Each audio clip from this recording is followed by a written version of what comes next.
guys, how's it going? We are knee-deep in the holiday season, and Rank Season 8 is beginning.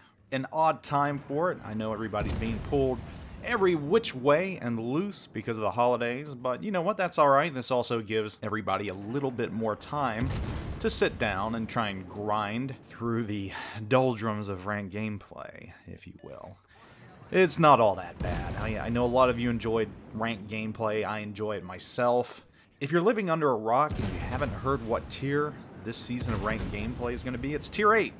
So we're taking the jump from Tier 6 to Tier 8. I, for one, am kind of excited. I like higher tier gameplay. I like the ships in the higher tiers, so, you know, I like Tier 8. Now, as is usual with every ranked season that comes out, all the prognosticators and the biggest names in World of Warships and YouTube and everywhere else, all the bestest players ever, love getting their opinions out, love telling you what ship you need to be using, and what ships they think are going to be the ship of the season. So, you know, this video's kind of like that, maybe not totally. I want to disappoint you all, but I'm going to come right off the bat right now. And, you know, you've got a lot of options for Tier 8. And I can get into what ships I think players are going to play. But as for what ship I think you should play, the answer to that is simple. Guys, with every season of ranked gameplay, play the ship that you feel the most comfortable in. Don't try to shoehorn yourself into a ship that you're not comfortable with, because it's not going to make for a really exciting ranked grind for you. You know, if you're a battleship main and you read that, hey, this destroyer, the Kid, you know, I hear this thing's going to be awesome and you need to play it.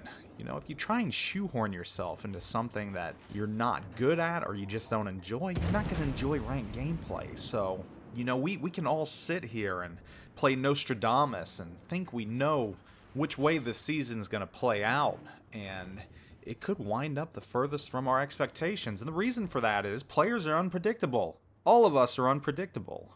You know, we all have our likes and we all have our desires and what ships we like to play, and some players are not as good as others, and, you know, they wind up in ships that should play well and they wind up not playing well. So, you know, we can guess all we want which ships are going to be the ships of ranked gameplay, but it's all game dependent.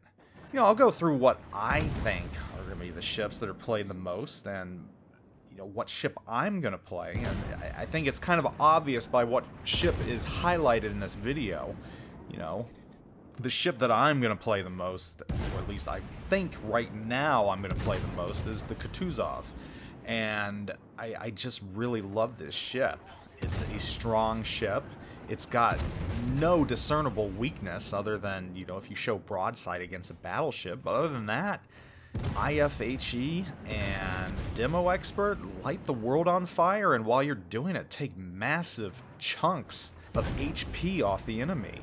And if you had it, I hope you didn't sell it back, because that would have just been silly. That would have been anarchy. So, you know, I think the Kutuzov, for me at least, is what I think I'm going to feel the most comfortable in.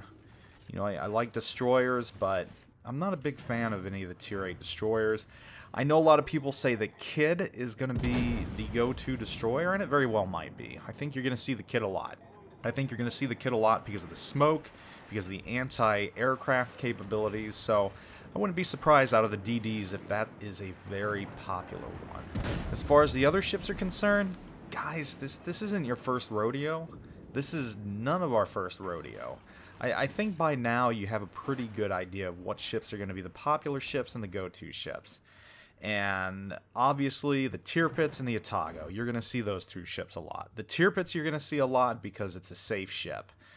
Yeah, it has the ability to tank, it takes relatively little damage compared to the other battleships, and it's easily accessible. You know, even players that haven't made it to Tier 8 on the grind can afford and purchase the Tirpitz. They're going to snag that just so they can play it. So be ready to see the Tirpitz like you see every single go-around of rank when it winds up in Tier 8. The Atago is the same thing, but the Atago is a slightly more skilled ship in my opinion, And for a lot of cruiser mains, the Atago is probably going to be another go-to, kind of like the Kutuzov, just because you've got that heal capability, you've got very, very good stealth capability, you've got torps. So late in the game, the Atago gets stronger. As the other ships are picked off, you know, the Atago's got strong IJN, HE, and again, those torps. Some of the other ships that I think you might see, of course, the Alabama-North Carolina combo. Those are two very popular battleships, not only for their AA, but they're just very good at battle tanking. A lot of players like those. North Carolina, probably a little more popular than the Alabama this season, just because I don't think too many people picked the Alabama up. I mean, I'm sure a fair amount did. You know, it's a sentimental favorite. So be expecting to encounter those two ships a lot.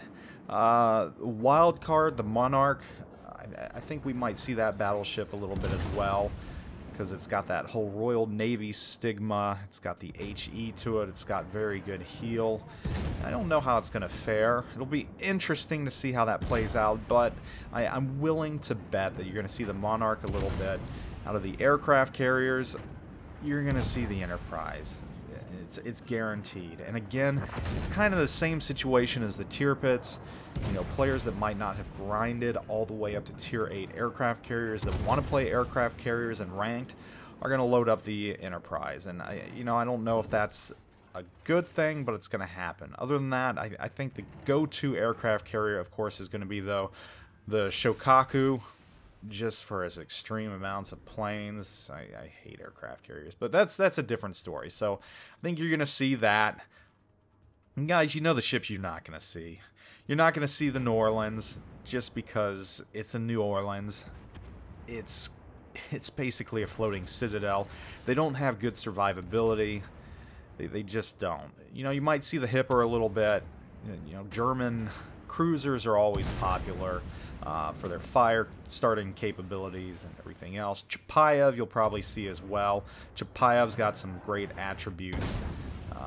Chapayev does really well in a clan/ranked setting, so don't be surprised if you see a fair amount of those just for their anti-destroyer capabilities. But again, guys, you know, I can tell you what you want to hear. I can tell you the obvious, the ships that people are going to play, but whether or not they play well on those ships, that's a mixed bag. It's ranked, baby. That's how it is every single season. So I can tell you what I'm going to play, and it's primarily going to be the Kutuzov. I might play the Atago a little bit. I'll probably dabble on the Kid if I get bored, but I think for the most part, those are the ships I'm going to play. And I really don't think I'm going to mess around in battleships that much. You know, the Kutuzov is just in a really good place for this season of ranked gameplay. The smoke changes didn't really affect it too much, because the Kutuzov is one of those ships that you play at range either way. And I think it's going to be good this season. I think it's going to be real good. So there's just kind of a brief 5,000-foot view of the ship options that you have this season. What I think you're going to see the most, which really doesn't take a YouTube-type person to tell you. I mean, it's kind of obvious, guys. We know these are the ones that are going to be seen, and whether or not they play well this season, that's anyone's guess, because ranked is just crazy. You know, weird stuff happens, and you'll wind up in a round with a New Orleans player, and he winds up running the tables and does it awesome. And then you're going to wind up in another round with a Kutuzov player, probably me, who winds up, you know, having their lunch shoved down their mouth in the very beginning of the round by some errant or random torp or a citadel, and that's it. That's just the way it goes in ranked. You know, it's surprising, and you never know what's going to happen. So my best advice to you, play the ship that you are the most comfortable in. If that happens to be the New Orleans, you know what? So be it. If you know you're more comfortable in that than the other ship, you know, players might not like to see that, but you know, if you've got a 65 or 70% win rate in the New Orleans, have at it. I'm more than happy to have you on my team. So again, guys, go into Ranked Season 8 with an open mind. You know, try ships out if you need to, but go in there with the one that you feel comfortable with and just have fun. Because if you're not having fun, it's just not worth it. Ranked is just too painful to do that. So anyhow, guys, thanks for watching, and best of luck this ranked season.